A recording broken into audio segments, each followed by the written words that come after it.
Hello, good morning to everyone. Myself Sonu Kumar.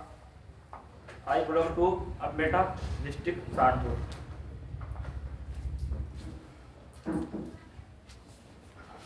Today I am going to explain about ongoing assessment. So kindly be with me till the end of the presentation.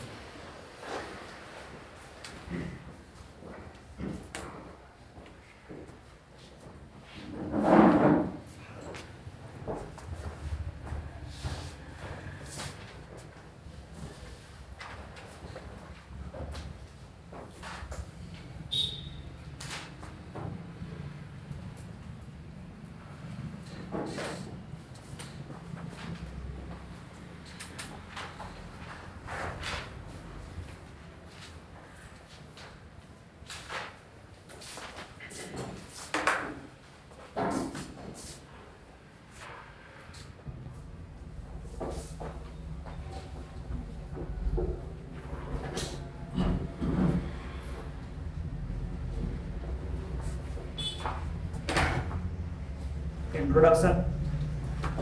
The ongoing assessment will be performed. The patient is being transported to the hospital. It is designed to reassess the patient for change the money. Require new intervention. You will evaluate the effectiveness of early intervention and reassess early sign for finding your should be purport to modify treatment as appropriate and begin new treatment on the basis of your finding during the ongoing assessment. मतलब कि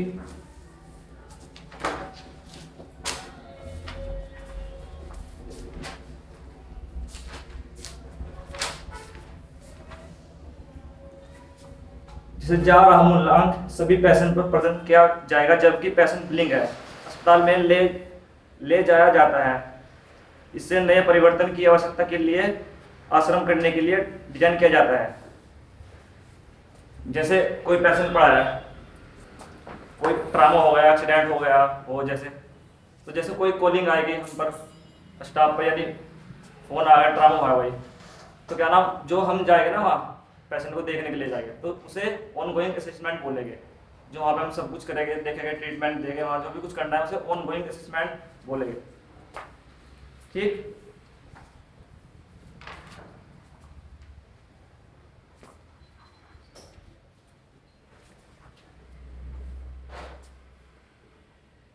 introduction second. All decision about patient care and transport are based on accurate through the patient assessment. मतलब मूल्यांक में प्राथमिक मूल्यांक, माध्यमिक मूल्यांक और पूर्णांक मूल्यांक का scene size up करेंगे।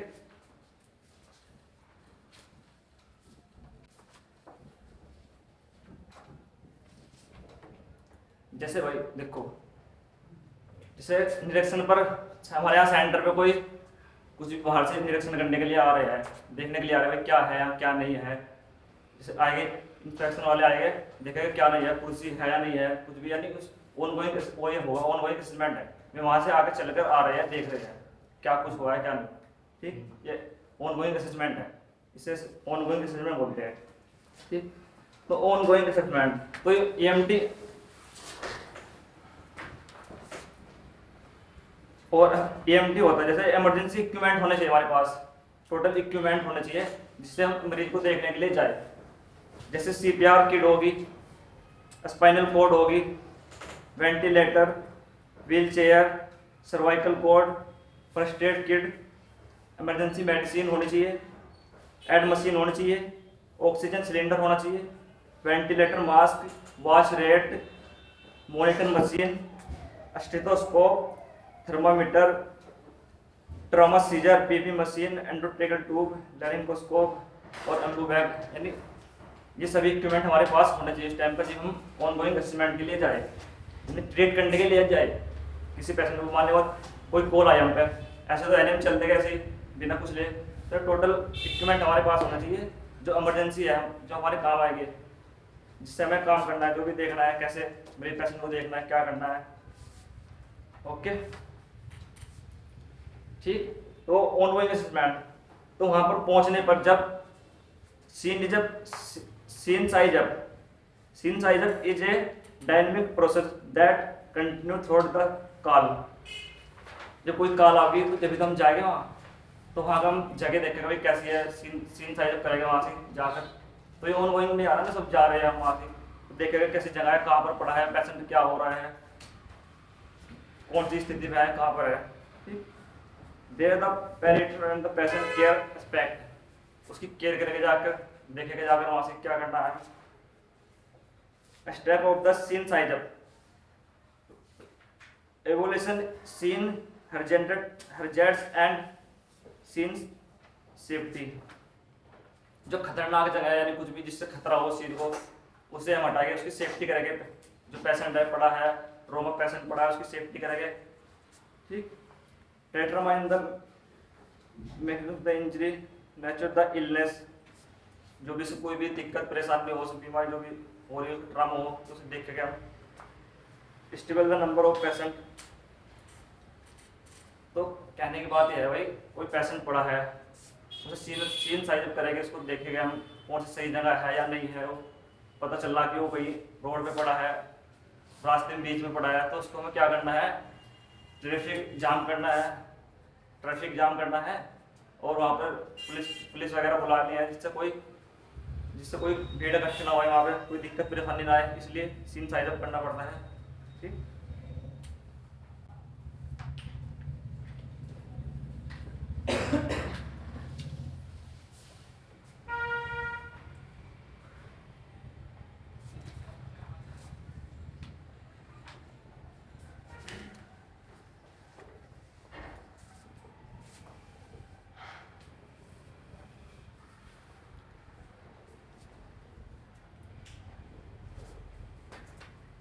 तो जैसे हमने सीन साइज अप कर दिया सब कुछ, यानी उसे खतरे से बाहर ले आया, बिल्कुल सही जगह दे, जैसे उसका सेफ्टी कर दिया हमने पूरी तरह, तो उसको हमें वही ट्रीट करना है, उसे देखना है।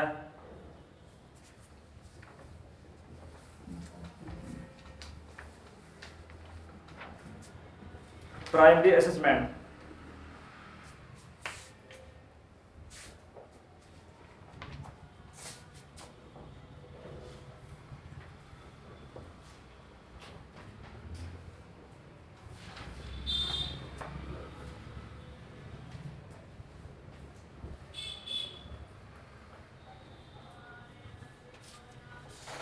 प्राथमिक आकलन, यानी जो शुरुआत में देखेगा ना क्या करना है, कैसे असेसमेंट करना है।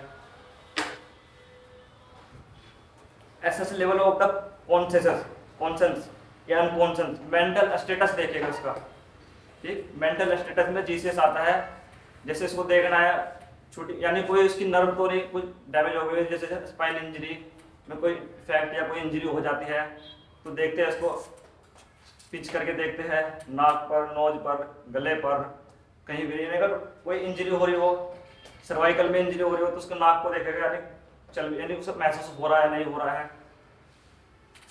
और जहाँ पर भी यानी उसको छू के देखेगा, उसकी आंख दबा के देखेगा, ऑर्बिटल जो है दबा के देखेगा, यानी वो सही भी है नहीं, पता करेगा। इसको मेंटल स्टेटस देखेगा, इसका सही है नहीं है। ठीक, एसेस द एयरवे, उसकी एयरवे क्लियर है, एयरवे देखेंगे एयरवे सही है या नहीं है, यानी एयरवे आ रही है या नहीं आ रही है, इसकी नाक पर लगाकर देखेंगे उसकी। एसेस द ब्रीथिंग, फिर उसकी ब्रीथिंग देखेंगे, महसूस कर यानी सुनकर ब्रीथिंग यानी चल भी रही नहीं आ रही है नहीं हो रही है इसको। फिर नेक्स्ट एसेस द ऑक्सीजनेशन देखेगा इसका, देखेगा उसको, यानी एसेस द हार्ट रेट देखेगा इसकी चल रही है नहीं चल रही है, कितनी आ रही है, कम आ रही है, ज़्यादा आ रही है, बीपी मापेगा इसका, तो उसे एसेस करेगा, यानी उसका आकलन करेगा जो पेशेंट पड़ा होगा वहाँ में। ठीक,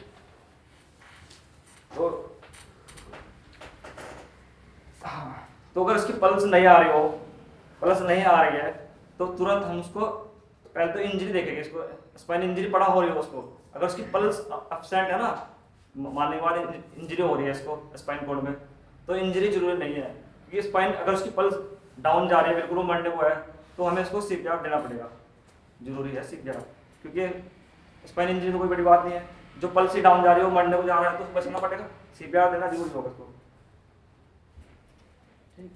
तो वेंटिलेटर देगी उसको, ऑक्सीजन उसकी मेंटेन करेंगे, यानी प्रॉपर उसे ऑक्सीजन मिलती रहे। और जो भी यानी सर्वाइकल में कोई भी चोट वगैरह आ रही हो, उसको लग रही हो सर्वाइकल में, तो उसको सर्वाइकल कॉर्ड बांधेंगे। फर्स्ट एड किट अपने अपने पास रखेंगे, इसमें कंप्लीट मेडिसिन होती है। फर्स्ट एड किट में सब कुछ, ड्रेसिंग वगैरह सब कुछ आता है। इमरजेंसी मेडिसिन होती है, कब हार्ट रेट बढ़ रही है, कब कौन सी देनी है, क्या नहीं देनी है, तो हमारे पास होनी चाहिए वो। एड द मशीन होनी चाहिए, एड मशीन, डिफिब्रिलेटर होना चाहिए, जो पेस मेकर बोलते हैं, जब एकदम नहीं आते हैं जब उसको लगाते हैं। फिर ऑक्सीजन सिलेंडर भी हमारे पास होना चाहिए, ऑक्सीजन रिक्वायरमेंट।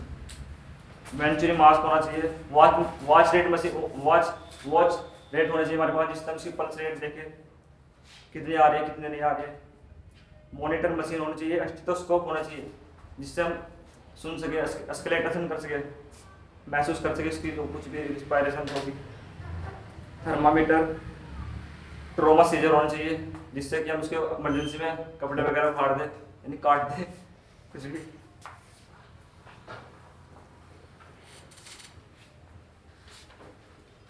मान ली बात, अगर उसकी हार्ट रेट डाउन जा रही है, मेडिकेशन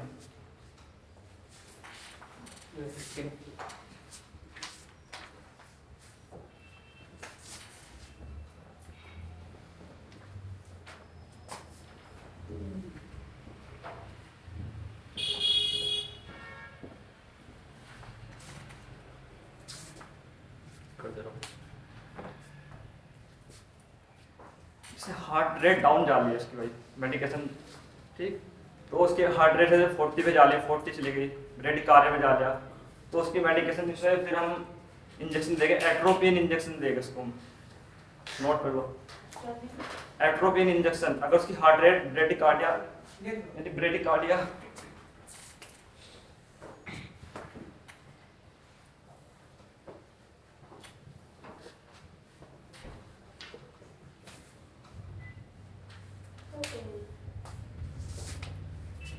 ब्रेडिकार्डिया कंट्रोल करने के लिए एट्रोपिन इंजेक्शन देंगे इसको। अगर उसका हार्ट अरेस्ट हो,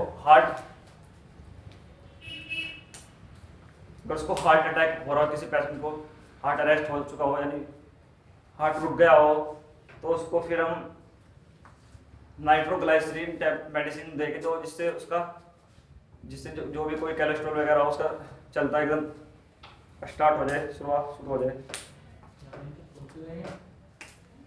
नाइट्रोग्लाइसरीन हार्ट अटैक के टाइम पर।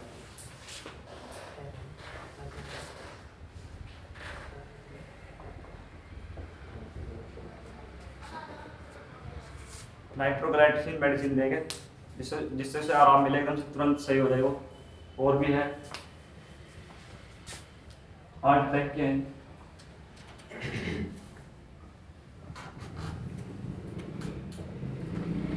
बीटा सोर्बिटेट,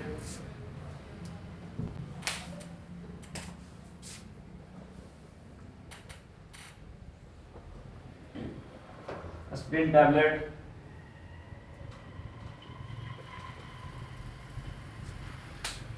अगर हार्ट अटैक हो चुका हो, यानी किसी पेशेंट को मारने के बाद चले गए, हम मेडिसिन तो होनी जरूरी है हमारे पास, ऐसे तो हेल्थ उठा चल रही है, हार्ट अटैक होगा तो सब मेडिसिन देनी पड़ेगी। तो एस्पिरिन, जो एंटी प्लेटलेट्स होते हैं, जिससे यानी थ्रोम्बोसाइट जो होता है ना, एकदम से नॉर्मल हो जाता है।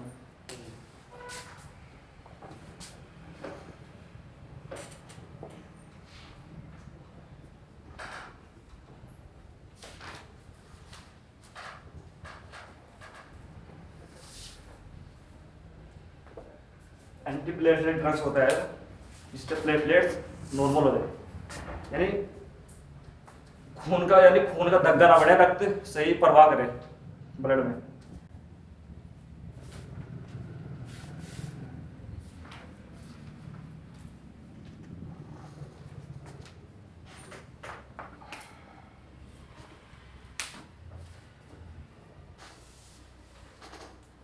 जैसे कोई भाई चोट लग गई, पेशेंट को, मरीज को ट्रामा हो रहा हो बहुत खतरनाक तरीके से, फट गया हो, चीर गया हो, यानी उसको एकदम से तो है नहीं हमसे भेज देगा एकदम डायरेक्ट, उसे कुछ ना कुछ तो करना पड़ेगा, सुन करना पड़ेगा सर, जिससे उसको कोई महसूस न दे, है ना। तो उसके लिए हमें मेडिसिन देनी पड़ेगी, वो देनी पड़ेगी। इसके लिए हम जिस टाइम इंजेक्शन लेना पड़ेगा उसी स्पेस में जहाँ पर उसको कोई ट्रामा हो रहा हो।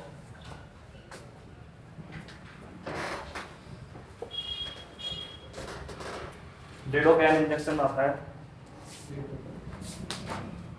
तो सुन कर देता है, यानी उसी एरिया को सुन कर देगा, जहाँ पर ट्रामा हो रहा होगा ना तो उसे सुन कर देगा, फिर उसको आराम से ड्रेसिंग कर सकते हैं, उसकी देख सकते हैं, उसे कोई दिक्कत परेशानी नहीं होगी।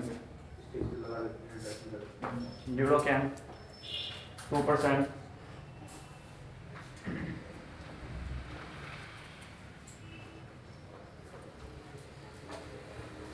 सीपीआर को समझ गए होगे आप।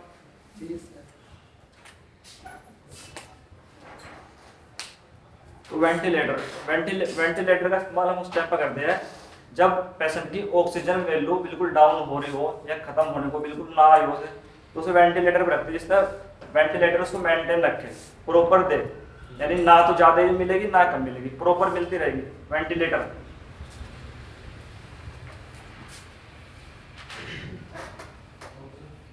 वेंटिलेटर का यूज इसलिए करते हैं। व्हील चेयर को पता ही है, कोई पेशेंट से लेके जाना हो तो हमें व्हील चेयर की जरूरत पड़ती है।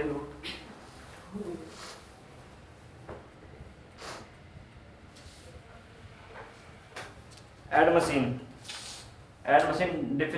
डेफिब्रिलेटर पेसमेकर, जो रिदम नहीं आती ना हमारी, रिदम को लाने के लिए, रिसेट करने के लिए उसको यूज करते हैं।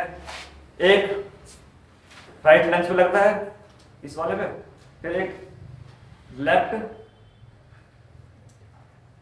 एट्रियम पर लगता है, जिससे एक यहाँ पर लगाने पे प्रेशर देंगे, ये करंट लगाए, करंट ही मापते हैं कि एकदम से इसकी रिदम आ जाए। ऑक्सीजन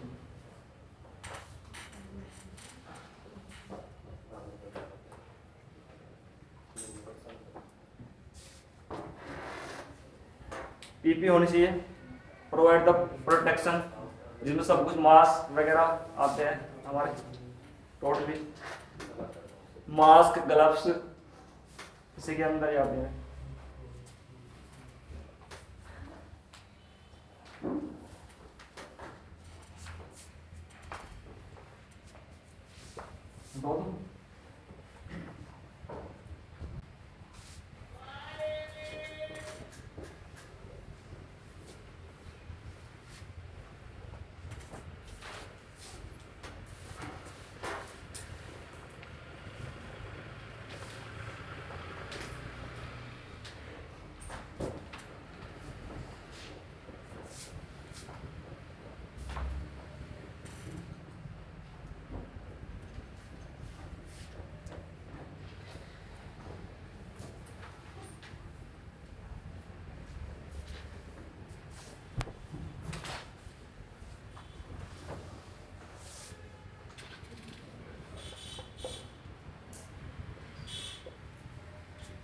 ट्रामा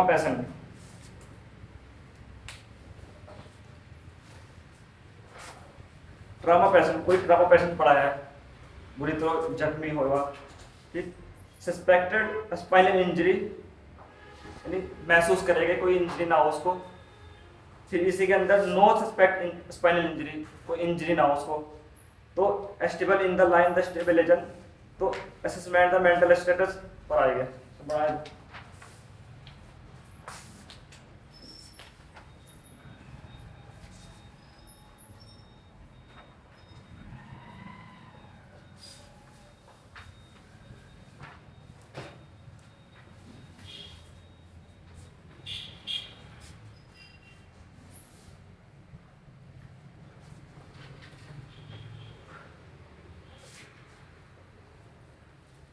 ऐसे समझ, तो उसको कोई इंजरी है या नहीं इंजरी है, अगर है भी तो उसका मेंटल स्टेट देखेगा, असेसमेंट द एयरवे करेंगे, एयरवे है नहीं है ओपन करेंगे, क्लोज है तो फिर भी हमें एसेस द ब्रीथिंग स्टेटस देखना पड़ेगा उसका, अगर नहीं होगा तो देनी पड़ेगी। Adept in adept begin positive the pressure the ventilation with supplement oxygen. तो उसका फिर अगर एडेप्ट है तो यानी ब्रीथिंग है तो यानी एसेस द ब्रीथिंग स्टेटस सही है तो उसका एसेस द सर्कुलेशन करेंगे, पल्स प्रेजेंट है या एब्सेंट है। अगर पल्स प्रेजेंट है तो एसेस प्रेजेंट पल्स है, अगर यानी पल्स आ रही है उसकी, तो major for assess for major bleeding, bleeding देखेंगे इसकी यानी कितनी ब्लीडिंग हो रही है। मेजर ज़्यादा ब्लीडिंग हो रही होगा, अगर ज़्यादा ब्लीडिंग हो रही हो उसको तो फिर इसको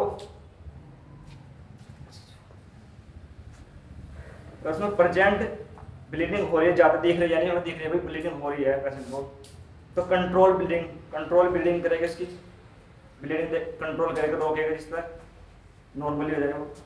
अगर नो पाउंड कोई ब्लीडिंग नहीं है तो एसेस द स्किन देखिएगा तो साइनोसिस देखिएगा उसको।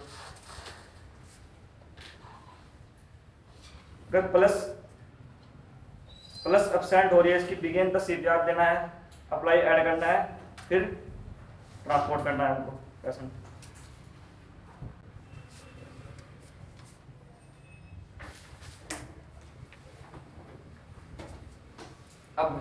अब सब कुछ देख लिया पेशेंट का, सब कुछ ट्रीट कर लिया, उसकी बीपी सभी वाइटल ले चुके हैं जैसे, तो उसे फिर ट्रांसफर करना है हॉस्पिटल में। हॉस्पिटल ले जाते समय उसके वाइटल लेते रहे, यानी हर अगर पेशेंट स्टेबल है यानी स्थिर है, सही है, बिल्कुल कोई दिक्कत परेशानी, ज़्यादा चोट नहीं है, अगर स्टेबल है तो उसका हर 15 मिनट बाद असेसमेंट करते रहे, उसको देखते रहे, उसके वाइटल चेक करें हर 15 मिनट बाद।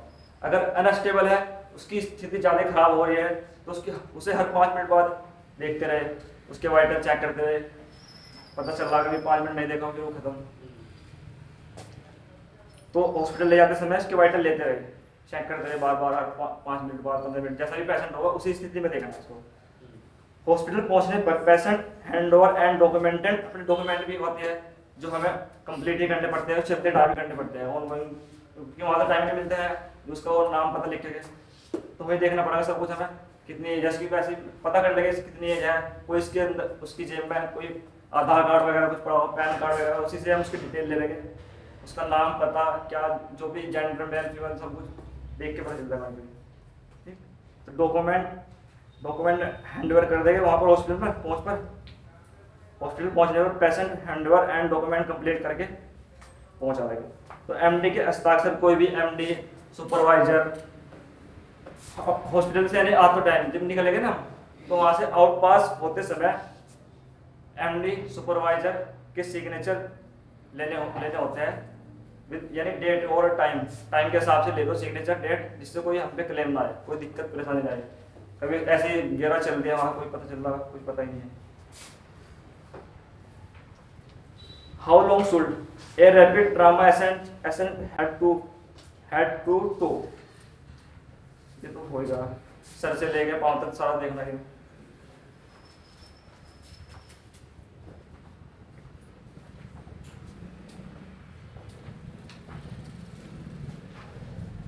अगर कोई ट्रामा पेशेंट है उसको ऐसे नहीं भाई पता चल रहा है 15-20 मिनट तक से देख रहे हैं, यानी ट्रामा क्या आपको इतनी इमरजेंसी बहुत ज़्यादा इमरजेंसी हो रही है, तो उसे 60 से 90 सेकंड रैपिड असेसमेंट त्वरित विधि आमतौर पर 60 से 90 सेकंड है, जिसका उपयोग आमतौर पर इमरजेंसी सेवा ईएमएस द्वारा किया जाता है ताकि आधार के शिकार में छिपी और स्पष्ट चोटों का पहचान कर सके। यानी ऐसे 1 मिनट के अंदर 90 सेकंड के अंदर उसे देखना है उसके कहाँ पे चोट लग रही है, सही है, यानी 60 से 90 सेकंड के अंदर ही।